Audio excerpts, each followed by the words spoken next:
Hi dudes, welcome back to our Devil Reporters. இந்த video நம்ம என்ன பார்க்க போறோம்னா மே 10 பார்த்தீங்கன்னா ஸ்டார் மூவி ரிலீஸ் ஆச்சு. அந்த மூவிக்கான ரிவ்யூ தான் இந்த வீடியோவில் நம்ம பார்க்க போகிறோம். அப்படி டைலரில் காமிச்ச மாதிரி மூவியில் காமிச்சுனுக்கிறாங்களா, மூவியில் என்னென்ன இருக்குது, என்னென்ன இன்ட்ரெஸ்டிங்கான விஷயமெல்லாம் காமிச்சுனுக்கிறாங்க, நம்ம கவின் ப்ரோவோட ஆக்டிங் என்ன, டேரக்டர் எப்படி பண்ணினுக்கிறாரு, எல்லாத்தையுமே இந்த வீடியோவில் டோட்டலாக பார்த்துடலாம். அதுக்குமா நீங்கள் நம்ம சேனல் புதுசாக நீங்கள் சப்ஸ்கிரைப் பண்ணிட்டு பக்கத்துக்கு பெல் ஐக்கனையும் ஆளில் போட்டுருங்க. அப்போ தான் நம்ம போகிற இது மாதிரி வீடியோஸ்லாம் உங்களுக்கு நோட்டிஸ்னால் வரும். அதே மாதிரி ஹாலிவுட் மூவிஸில் இன்ட்ரெஸ்ட்டாக இருந்தீங்கன்னா நம்ம செகண்ட் சேனலையும் சப்ஸ்கிரைப் பண்ணி வச்சுக்கோங்க. டிஸ்கிரிப்ஷனில் இருக்கும், பார்த்து சப்ஸ்கிரைப் பண்ணி வச்சுக்கோங்க. அவங்க வீடியோக்குள்ளே நம்ம போயிடலாம். படம் ஸ்டார்டிங்லேயே நம்ம பாரதியாரை காமிச்சு பயங்கரமாக காமிச்சுன்னு இருப்பாங்க. அதாவது நம்ம கவின் ப்ரோ சின்ன வயசாக இருக்கும் போது அவங்க அப்பா சொல்கிறத காமிச்சுன்னு இருப்பாங்க. ட்ரைலரில் எப்படி அந்த பாரதியார்கிட்ட அந்த அவங்க அப்பா சொல்லுவாரோ அதே டைலாக் தான், நீ உன்னோடைய மீசையை மறைச்சிட்டேன்னா நீ தான் பெரிய ஆக்டர் அப்படின்னு சொல்லி ட்ரைலரில் காமிச்ச மாதிரியே தான் மூவியை மூவ் பண்ணுறாங்க. அதில் பார்த்திங்கன்னா ஆக்டிங் சூப்பராக பண்ணி நம்ம கவின் ப்ரோ மீசையை மறைச்சுன்னு இருப்பார். அதுக்கடுத்து நம்ம கவின் ப்ரோ பார்த்திங்கன்னா இந்த மூவியில் கலை அப்படின்ற ஒரு கேரக்டரில் நடிச்சிருப்பார். அவங்க அப்பா பார்த்திங்கன்னா கலையை எப்பயுமே தட்டி கொடுத்து நீ எப்படியே சொன்ன ஆக்டராக மாறணும் அப்படின்னு சொல்லி ஆசைப்படுறவர் தான். ஏன்னா நம்ம அவருடைய அப்பாவும் பார்த்திங்கன்னா ஆக்டர் ஆகணும் அப்படின்னு சொல்லிட்டு வெளியூர்லேருந்து இங்கே வந்தவர் தான் அப்படின்ட்டு ஒரு ஸ்டோரியுமே லாஸ்ட்டில் ரிவீல் பண்ணுவார். அது மாதிரி நம்ம கவின் ப்ரோவை நீ எப்படியோ சொன்ன ஆக்டர் ஆகணும் அப்படின்னு சொல்லிட்டு தட்டி கொடுத்து வளர்க்குறாரு. கவின் ப்ரோக்கும் ஆக்டிங்கில் ரொம்ப இன்ட்ரெஸ்ட்டாக இருக்கிறாரு. அதாவது ஆக்டிங்னாலே அவருக்கு ரொம்ப பிடிக்கும் அப்படின்னு சொல்லிட்டு அவரும் அதுக்காக ரொம்பவே பாடுபடுறாரு. அவருடைய ஃபேஸில் ஒரு மார்க் கூட விழாமல் அவ்வளோ அழகாக பையனை பொறுப்பாக வளர்த்து வச்சுன்னு இருப்பார் அவங்க அப்பா. அதுக்கடுத்து பார்த்திங்கன்னா ஸ்கூல் போர்ஷன் காமிச்சுன்னு இருப்பாங்க. ஸ்கூல் போர்ஷன் ஒன்றும் பெருசாக காமிச்சிருக்க மாட்டாங்க. சும்மா பிளாக்கில் டிக்கெட் விற்கிறாரு அப்படின்ற மாதிரி காமிச்சு ஒரு சின்ன சீக்வன்ஸை வச்சுருப்பாங்க. அதுவும் படையப்பா ரெஃபரன்ஸோட பண்ணிருப்பாங்க. சூப்பராகவே இருந்துச்சு. அதுக்கடுத்து பார்த்திங்கன்னா 12th ரிசல்ட் வந்துட்டப்புறம் இன்ஜினியரிங் சேர மாட்டேன், நான் விஸ்காம் சேர்றேன் அப்படின்னு நம்ம கவின் ப்ரோ சொல்ல அவங்க அம்மா போடாம விட்டு அப்படின்னு சொல்லி இன்ஜினியரிங் சேர்த்து விட்டுறாங்க. Engineering college. அதுக்கடுத்து காலேஜ் போர்ஷன்ஸில் நம்மளுக்கு ஏற்ற மாதிரி ஒரு சாங் ஒன்று விட்டாங்க.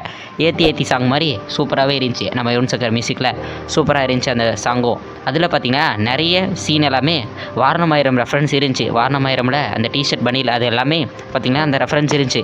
அதே பார்த்திங்கன்னா நம்ம கவின் ப்ரோவே வெளியே வந்து சொல்லியிருப்பார் ஒரு மீட்டிங்கில், வாரணமாயிரம் ரெஃபரன்ஸ்க்காக தான் அது எல்லாமே வச்சோம், பெரிய இன்ஸ்பிரேஷன் எங்களுக்கு அப்படின்ற மாதிரி சொல்லியிருப்பார். அதுக்கடுத்து லவ் போர்ஷன்ஸ் எல்லாம் காமிச்சுன்னு இருப்பாங்க. லவ்வுமே சூப்பராகவே ஒர்க் அவுட் ஆகிருக்கும். அதுக்கடுத்து ஒரு ஃபீமேல் கேரக்டராக, அதாவது ஃபீமேல் கேரக்டராக இல்லை, ஃபீமேல் கெட்டப்பில் வந்து ஒரு டான்ஸ் ஆடி கொடுத்துருப்பார் நம்ம கவினை. அதுவும் சூப்பராகவே இருந்துச்சு. அதுவுமே பார்த்திங்கன்னா சோசியல் மீடியாவில் ட்ரெண்டிங்காக இருந்துச்சு அப்போல்லாம். அதுக்கடுத்து லவ் போர்ஷன் எல்லாம் காமிச்சிட்டு அது பார்த்திங்கன்னா நம்ம கவின் ஆடிஷனுக்கு ட்ரை பண்ணுறது எல்லாத்தையும் காமிச்சிருப்பாங்க. அவங்க அப்பாவே காலேஜ்லேருந்து பையனை ஆக்டிங் போட்டு கூப்பிட்டு வந்து ஆடிஷன் போட அப்படின்னு சொல்லி துரத்தி அமுச்சு விட்டுருப்பாரு. ஆடிஷன் போயிட்டு வந்துட்டப்புறம் பார்த்திங்கன்னா 5 லட்ச ரூபா காசு கேட்டுப்பாங்க. நீ நடிச்சுக்கிறதுன்னா 5 லட்ச ரூபா கூட இந்த படத்தில் ஒன்றே ஆக்டராக போட அப்படின்னு சொல்ல காசெல்லாம் எல்லாம் போங்கடா அப்படின்னு சொல்லிட்டு வந்துடுவாங்க. அதுக்கடுத்து இன்னொரு ஆடிஷனில் பார்த்திங்கன்னா செலக்ட் ஆகிட்ட தம்பி நீ வீட்டுக்கு போ, நாங்கள் ஃபோன் பண்ணுறோம் அப்படின்னு சொல்ல அந்த பேச்சை கேட்டு நம்ம கவின் ப்ரோ வந்து ராத்திரி பகலை பார்க்காம ஃபோனே பார்த்துன்னு கிடப்பாரு. கடைசி வரைக்கும் ஃபோன் காலே வராது. அந்த இடத்துல பார்க்கறதுக்கு சூப்பராகவே இருந்துச்சு அப்படின்னு சொல்லலாம். அதுக்கடுத்து பார்த்திங்கன்னா நான் பாம்பே போக போகிறேன், பாம்பேயில் ஒருத்தர்கிட்ட போய் அசிஸ்டண்ட்டாக சேர்றேன், அவர்கிட்ட நான் ஆக்டிங் எல்லாத்தையும் கற்றுக்கிறேன்ப்பா, அது கொஞ்சம் காசு வேணும் அப்படின்னு கேட்க ஒரு 20,000 ரூபாய் அமௌண்ட் இல்லாமல் மறுபடியும் வேலைக்கே நான் போகிறேன் அப்படின்னு சொல்லிட்டு வேலைக்கு கிளம்பினுப்பார். ஆனால் வேலைக்கு போன இன்டர்வியூ இடத்துல அவருடைய சொந்த கதை சோக கதையெல்லாம் சொல்லி அதில் ஒருத்தர் பார்த்திங்கன்னா எனக்கும் உன்ன மாதிரி தான் நிறைய ட்ரீம்ஸ் இருந்துச்சு, பட் என்னால் அச்சீவ் பண்ண முடியல, அதனால் நீயாச்சும் அச்சீவ் பண்ணுன்னு சொல்லி ஒரு 20,000 ரூபாயை வெளியே வந்து கொடுத்துனுப்பார். அந்த கேரக்டர் எனக்கு பர்சனலாக ரொம்பவே டச் ஆச்சு. ஒரு ஸ்ட்ரேஞ்சர் ஹெல்ப் பண்ணுறதெல்லாம் பார்த்திங்கன்னா சூப்பராகவே இருந்துச்சு. ஏன்னா வினை தாண்டி வருவாயாலையும் பார்த்திங்கன்னா ஒரு ஸ்ட்ரேஞ்சரை காமிச்சிருப்பாங்க. யார், நம்ம விடிவி கணேஷ் தான். அதில் காமிச்சுன்னு இருப்பாங்க. அதே மாதிரி பார்த்திங்கன்னா இன்னொரு படம் என்ன படம்னு கேட்டிங்கன்னா வாரணமாயிரம். நம்ம ஜிவிஎம் ஃபிலிம்ஸில் எல்லாத்துலையுமே ஸ்ட்ரேஞ்சர் ஹெல்ப் பண்ணுறதை காமிச்சுருப்பாங்க. வாரணமாயிரம்லேயே ஒரு ஸ்ட்ரேஞ்சரை காமிச்சிருப்பாங்க ஹெல்ப் பண்ணுற மாதிரி. அதே மாதிரி இதில் ஒரு ஸ்ட்ரேஞ்சரை காமிச்சிருந்தாங்க. திடீர்னு பஸ்ஸில் இந்த காசெல்லாம் எடுத்து கொடுத்து நீ போடா பரவாயில்ல, நீ போய் உன் ட்ரீமை ஃபுல்ஃபில் பண்ணு அப்படின்ற மாதிரி அமுச்சு விட்டுருப்பார். அந்த கேரக்டர் எனக்கு பர்சனலாக ரொம்பவே பிடிச்சிருந்துச்சி அப்படின்னு சொல்லலாம். அதுக்கடுத்து அந்த ஆக்டிங் ஸ்கூலுக்கு போயிட்டு அங்கே பார்த்திங்கன்னா யாருமே அவரை மதிக்காமல் அவருடைய திறமையை பார்த்திங்கன்னா ரொம்பவே கேவலமாக பேசி எல்லோரும் முன்னாடியே அசிங்கப்பட்டு மறுபடியும் அங்கே காசு இல்லாமல் பர்ஸை பறி கொடுத்துட்டு ஒரு நாளில் பாட்டு போட்டாங்க பாருங்கள். செம்ம ஐப்பு, தேட்ரிக்கல் எக்ஸ்பீரியன்ஸ்னு சொல்லலாம். அது ஒரு நாளில் சாங்க்கெல்லாம் எல்லாம் கத்த ஆரம்பிச்சிட்டாங்க அப்படியே சொல்லலாம். பேக்ரவுண்ட் ஸ்கோர் சூப்பராகவே இருந்துச்சு. அது ஒரு நாளில் சாங்க்கு சூப்பராக பண்ணி வச்சுருந்தாங்க. அதுக்கடுத்து அந்த சாங் எல்லாத்துலேயும் காமிச்சு மறுபடியும் அவர் போய் கெஞ்சி நான் இன்னும் ஒரே ஒரு சான்ஸ் கொடுங்க, நான் நல்லா பண்ணுவேன் அப்படின்னு சொல்லிட்டு அவர்கிட்ட போய் கெஞ்சறது எல்லாமே சூப்பராக இருந்துச்சு. அந்த இடத்துல பார்த்திங்கன்னா ஸ்டப்பா நாட்டோடைய மீனிங்கை சூப்பராக காமிச்சிருந்தாங்க. ஏன்னா மறுபடியும் பிடிவாதமாக முயற்சி செஞ்சுக்கிட்டே இருக்கிறாரு அப்படின்ற மாதிரி.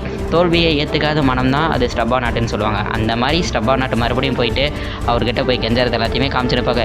அது சூப்பராகவே இருந்துச்சு. அதுக்கடுத்து இன்டர்வல் கொடுத்தாங்க. இன்டர்வலில் பார்த்திங்கன்னா நம்ம ஆளுக்கு வந்து மூஞ்சி உடஞ்சிருது அதுதான் பயங்கரமான ட்விஸ்ட்டு அப்படின்னு காமிச்சிருப்பாங்க. அதாவது ஒரு படத்தில் ஒரு பெரிய ஃபிலிமில் பார்த்திங்கன்னா அவருக்கு ஆக்ட் பண்ணுறதுக்கு வாய்ப்பு கிடைக்குது, ஒரு பெரிய ரோல் ஆக்ட் பண்ணுறதுக்கு வாய்ப்பு கிடைக்குது. பட் ஆனால் அங்கே போகிறதுக்கு போது இப்போ முன்னாடி பார்த்திங்கன்னா ஒரு ஆக்சிடென்ட் ஆகி அவருடைய ஃபேஸில் ஒரு மார்க் விழுந்தது. அந்த இடத்துலேருந்து அவர் மறுபடியும் ப்ரோக் ஆகிட்டு மறுபடியும் எப்படி அவர் கம்பேக் கொடுக்குறாரு அப்படின்றது தான் அடுத்த ஆஃபாக இருக்க போகுது. அது பார்த்திங்கன்னா அந்த ஆக்சிடென்ட் முடிஞ்சிட்ட அப்புறமே நம்ம செகண்ட் ஹாஃபை ப்ரெடிக்ட் பண்ணி வச்சுருப்போம். பட் அப்படியெல்லாம் ப்ரெடிக்ட் பண்ணாமல் அவர் கம்பேக் கொடுக்கறத பார்த்திங்கன்னா மொக்கையை பண்ணி வச்சிட்டாங்க அப்படின்னு சொல்லலாம். எனக்கு தெரிஞ்ச அந்த கம்பேக் மட்டும் கொஞ்சம் சரி பண்ணி வச்சுருக்கலாம் அப்படின்ற மாதிரி எனக்கு தோணுது. ஏன்னா அவ்வளோ ப்ரோக் ஆகிட்ட அப்புறம் பார்த்திங்கன்னா அந்த ஸ்டப்பா நாட்டோட மீனிங்கே அப்படியே மாறிடுது. ஸ்டப்பா நாட்டு அது மறுபடியும் தோல்வியை ஒத்துக்காத மனம் தான் ஸ்டப்பா நாட்டு. பட் ஆனால் அவர் மறுபடியும் முயற்சிக்காமல் நான் யார் மூஞ்சியும் பார்க்கல, என் மூஞ்சி யாரும் பார்க்காதீங்க, அவரோட மூஞ்சை மறைச்சி தனியாக ரூமில் போய் அழுந்துன்னு கிடக்கிறதெல்லாம் காமிச்சிருப்பாங்க. ஏன் சூப்பராகவே இருந்துச்சு. பட் எனக்கு அந்த ஸ்டப்பா நாட்டோட மீனிங் கொஞ்சம் ஃபுல்ஃபில் ஆகாத மாதிரியே இருந்துச்சு. அது மாதிரி அவருக்கு பார்த்திங்கன்னா கடைசியில் அவருடைய லவ்வும் விட்டுட்டு போகிற மாதிரி ஒரு சீக்வன்ஸ் வச்சுருந்தாங்க. அது செம்மையாகவே இருந்துச்சு. இந்த மூஞ்சிக்காக நீ விட்டுட்டு போகிறியா அப்படின்ற மாதிரி கேட்க அவங்க விட்டுட்டு போகிறது எல்லாமே அவர் ப்ரோக் ஆகிட்ட அப்புறம் அது சூப்பராக இருந்துச்சு. கொஞ்சம் பர்சனலாக டச் ஆச்சு. இது மாதிரி எல்லோரும் விட்டுட்டு போகிறாங்க அப்படின்றதும் சூப்பராகவே டச் ஆச்சு. பட் ஆனால் அதுக்கடுத்து அவர் கம்பேக் கொடுப்பாரா அப்படின்னு நினச்சிருக்கும் போது செகண்ட் லவ்வை கூப்பிட்டு வந்து விட்டுட்டாங்க. செகண்ட் லவ் எனக்கு கொஞ்சம் பிரச்சனையே இல்லை, அது தேவையில்லாத ஒரு கேரக்டர் அப்படின்ற மாதிரி இருந்துச்சு. மறுபடியும் ஒரு கம்பேக் கொடுத்தாரு அப்படின்ற மாதிரி காமிச்சிருக்கலாம். எல்லோரும் விட்டு போயிட்டாங்க, நீ என்ன போகிறது பொடி அப்படின்னு சொல்லிட்டு மறுபடியும் அதுக்கடுத்து அவருடைய உடம்பை ரெடி பண்ணி மறுபடியும் கம்பேக் கொடுத்துருந்தாருன்னா சூப்பராக இருந்திருக்கும். பட் செகண்ட் லவ்வை கூப்பிட்டு வந்து அந்த கேரக்டரும் பரவாயில்ல, அந்த கேரக்டரு அந்த மாதிரி அமையிறது சூப்பராகவே இருந்துச்சு. பட் ஆனால் எல்லாருக்குமே அது மாதிரி ஒரு கேரக்டர் அமையுமா அப்படின்றது கொஞ்சம் கேள்விக்குறி தான். ஏன்னா ஸ்டார்டிங்லேருந்து பார்த்திங்கன்னா கரெக்டான இதை கொடுத்துனுப்பாங்க. அதாவது ரியல் லைஃப்பில் நடக்கிற இன்சிடென்ட்ஸ் எல்லாத்தையுமே கொடுத்துருப்பாங்க. பட் செகண்ட் லவ் அப்படின்றது பார்த்திங்கன்னா அது எனக்கு கரெக்டாக அது பொருந்தலை. பட் அது தவிர்த்து பார்த்திங்கன்னா படம் சூப்பராகவே இருந்துச்சு அப்படின்னு சொல்லலாம். சரி, செகண்ட் லவ் கேரக்டர் வச்சு பார்க்கலாம். செகண்ட் லவ்வோடைய கேரக்டருமே சூப்பராகவே டிசைன் பண்ணி வச்சுருந்தாங்க. ஏன்னா செகண்ட் லவ் பார்த்திங்கன்னா அவ்வளோ லவ் அவ்வளோ கேர் கொடுக்குறாங்க. அந்த மாதிரி காமிச்சுருப்பாங்க. நம்ம கவின் ப்ரோக்கு அவ்வளோ ப்ரோக்கனாக இருக்கும் போதுமே அவ்வளோ லவ் கேர் எல்லாத்தையுமே கொடுத்து அவங்க அப்பாவுக்கு இந்த ஹார்ட் ஆப்ரேஷனுக்கு எல்லாத்தையுமே காசு கொடுத்து அவ்வளோ வேலைக்கு போய் நீ வீட்டிலே நான் பார்த்துக்கிறேன் உன்னை அப்படின்னு சொல்லிட்டு அமையிற பொண்ணெல்லாம் தெய்வம் மாதிரி அப்படின்னு சொல்லலாம். யாமினி கேரக்டர் எனக்கு கொஞ்சம் டீஸ் பண்ணுற மாதிரி இருந்துச்சு. உங்களுக்கு அது மாதிரி தோணுச்சுன்னா கமெண்ட்ஸில் கொட்டி விட்ருங்க. அதுக்கடுத்து பார்த்திங்கன்னா அது மாதிரியெல்லாம் காமிச்சு விட்டு அதுக்கடுத்து மறுபடியும் நம்ம கவின் ப்ரோ பார்த்திங்கன்னா ஆஃபீஸில் ஒர்க் பண்ணிட்டு இருப்பார். எல்லாம் முடிஞ்சிட்டு நான் ஃபேமிலி மேனாக ஆகிறேன் அப்படின்னு சொல்லிட்டு கவின் ப்ரோ ஒர்க் பண்ணியிருக்க. அதுக்கடுத்து பார்த்திங்கன்னா அங்கே ஒரு ஷூட்டிங்க்கு ஒன்று ஆள் எடுக்கிறேன் அப்படின்னு சொல்லிட்டு வர அதில் பார்த்திங்கன்னா ஒரு ரோல் கம்மியாக இருக்குது, நீ வந்து நடிக்கிறியா அப்படின்ட்டு நிறைய பேரை கேட்க இவர் நடித்தா நல்லாயிருக்கும் அப்படின்னு சொல்லிட்டு கூப்பிட்டு போய் விட இவர் பார்த்துட்டு மூஞ்சை பார்த்துட்டு நீ நடிக்க மாட்டேன்னு சொல்ல ஏன் மூஞ்செல்லாம் வச்சு நான் நடிக்க முடியாது அப்படின்னு சொல்லிட்டு அங்கே எகிரி குதிப்பார் நம்ம கவின். அங்கே எகற சீனெல்லாம் பார்க்கும்போது கொஞ்சம் கூஸ் பம்பாகவே இருந்துச்சு. பட் எனக்கு தெரிஞ்சு பார்த்திங்கன்னா அந்த ஃபேமிலி மேன் அப்படின்ற ஒரு சீக்வன்ஸை கொஞ்சம் கட் பண்ணிருக்கலாம் அப்படின்னு தோணுது. ஏன்னா அவங்க ஒய்ஃபும் ஓகே சொல்லிட்டாங்க. பட் இவர் மறுபடியும் அவர் வேலைக்கு போகணும், அந்த சம்பாதிக்கணும் அப்படின்ற அவசியமே இல்லை, அவங்க ஒய்ஃப் எல்லாத்தையும் மேனேஜ் பண்ணிக்கிறேன், நீ உன் வேலையை மட்டும் பாரு, நீ சினிமா பண்ணு அப்படின்னு சொல்லிட்டு அவங்களுக்கு சப்போர்ட் பண்ணுற ஒரு ஒய்ஃபாக தான் இருக்கிறாங்க. அப்படி இருக்கும்போது அவர் ஸ்டப்பா நாட் அப்படின்றதுனால மறுபடியும் அவர் வேலைக்கு போகாமல் சினிமா பற்றியே ட்ரை பண்ணிக்கலாம். எனக்கு தெரிஞ்ச அதில் ஒரு கேரக்டர் ஒன்று சின்ன கேரக்டர் ஒன்று காமிச்சிருப்பாங்க. அசிஸ்டன்ட் டேரக்டர் வந்துட்டு டேரக்டர் ஆகிற மாதிரி ஒரு கேரக்டர் காமிச்சிருப்பாங்க. அவர் ஸ்டப்பா நாட்டுன்னு சொல்லலாம். ஏன்னா அவர் அசிஸ்டன்ட் டேரக்டராக இருந்தார், மறுபடியும் அடிபட்டு மிதிப்பட்டு உதப்பட்டு எப்படியாச்சும் டேரக்டர் ஆகிட்டு அடுத்த படம் அவர் இறக்க போகிறாரு. ஆனால் அவர்கிட்ட இன்னும் சான்ஸ் தெரியலே தான் இவர் சுற்றி கிடக்கிறாரு அப்படின்ற மாதிரி காமிச்சிருப்பாங்க. அது பார்த்திங்கன்னா எனக்கு அது தெரிஞ்ச அவர் தான் ஸ்டப்பா நாட்டு. ஏன்னா எத்தனை பேர்கிட்ட அவர் அவமானப்படுத்தினாரு அப்படின்றது அவரோட ஸ்டோரி சூப்பராகவே இருந்திருக்கும்னு நினைக்கிறேன்.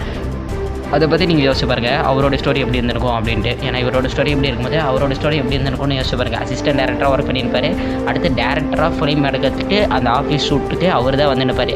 அந்த இடத்துல தான் இவருடைய ஃபேஸை பார்த்திங்கன்னா கொஞ்சம் சேம் பண்ணி வச்சுருப்பாங்க. அடுத்து பார்த்திங்கன்னா நம்ம கவின் ப்ரோ வீட்டுக்கு வந்துட்டு அந்த ஒய்ஃப் கேரக்டரை பார்த்திங்கன்னா தெரிஞ்சு பேசுறது எனக்கு சத்தியமாகவே ஒரு மாதிரி காண்டாயிடுச்சு. ஏன்னா இந்த மாதிரி ஒரு நிலைமையில இருந்துட்டு ஒரு பொண்ணு வந்து நான் வேலைக்கு போய் எல்லாத்தையும் பார்த்துக்கிறேன் அப்படின்னு சொல்லிட்ட பொண்ணு இவர் மறுபடியும் தெரிஞ்சு பேசிட்டு உங்களால் தான் எல்லாம் ஆகுது, உங்களுக்காக நான் நடிக்கிறேன், நான் என்னை விட்டுருங்க, நான் ஜெயிச்சுட்டு உங்களெல்லாம் வந்து பார்க்குறேன் அப்படின்னு சொல்கிறது பார்த்திங்கன்னா அது கொஞ்சம் செட் ஆகலை அப்படின்ற மாதிரி தான் இருந்துச்சு. எனக்கு பர்சனலாக அது கொஞ்சம் அந்த சீக்வன்ஸ் கொஞ்சம் நல்லா இல்லை அப்படின்ற மாதிரி தான் இருந்துச்சு. அதுக்கடுத்து ப்ரெக்னன்சி டைமில் விட்டுட்டு போயிடுறாரு. அதை பார்க்கும்போது எனக்கு டாடா மூவி தான் ஆகிச்சு. இவர் எப்பயுமே இப்படி தான் நாட்டு ப்ரெக்னன்சி டைமில் விட்டு போயிடுவாராட்டுக்குதே அப்படின்ற மாதிரி இருந்துச்சு. அதுக்கடுத்து லாஸ்ட்டாக நம்ம வெற்றிமாறனோட கேமியோ கொடுத்துருப்பாங்க, அதுவும் சூப்பராகவே இருந்துச்சு. அந்த கேமியோ அதுவும் அந்த ஒரு டைலாக் சூப்பராகவே இருந்துச்சு. நான் சொல்லுவேன் ஆனால் அது சென்சாரில் போயிடலாம் அப்படின்ற மாதிரி தான் இருந்துச்சு. இந்த கேரக்டரும் ஒரு சின்ன கேமியோ கொடுத்தது சூப்பராகவே இருந்துச்சு. அதுக்கடுத்து பார்த்திங்கன்னா லாஸ்ட்டாக காமிச்சுருப்பாங்க ஸ்டப்பா நாட் அப்படின்றதுனால மறுபடியும் முயற்சிச்சு அவர் ரியல் லைஃப்பில் ஒரு ஹீரோ அப்படின்ற மாதிரி காமிச்சிருப்பாங்க. அதாவது கவின் ஒரு நல்ல ஆக்டராக மாறிட்டாரு அப்படின்றத காமிச்சு விட்டுருப்பாங்க. அது சூப்பராகவே இருந்துச்சு. பட்டு ஸ்டார்டிங்லேருந்து பார்த்திங்கன்னா நம்ம கூட நல்லாவே கனெக்ட் ஆகிருக்கும். ஆனால் அதுக்கடுத்து பார்த்திங்கன்னா செகண்ட் லவ் ஆரம்பிச்சிருந்து நம்மக்கிட்ட கனெக்ட் ஆகாமல் போயிருக்கும். எனக்கு மட்டும்தான் அப்படி கனெக்ட் ஆகாமல் போச்சா, இல்லை உங்களுக்கும் அதே மாதிரி கனெக்ட் ஆகலையா அப்படின்றத கமெண்ட்ஸில் சொல்லிட்டு போங்க. நம்ம சேனல் நீங்கள் புதுசாக இருந்தால் சப்ஸ்கிரைப் பண்ணிட்டு பக்கத்துக்கு பெல் ஐக்கனையும் அதில் போட்டுங்க. அப்போ தான் நம்ம போகிற இது மாதிரி வீடியோஸ்லாம் உங்களுக்கு நோட்டிஃபிகேஷன் வரும். பபாய்.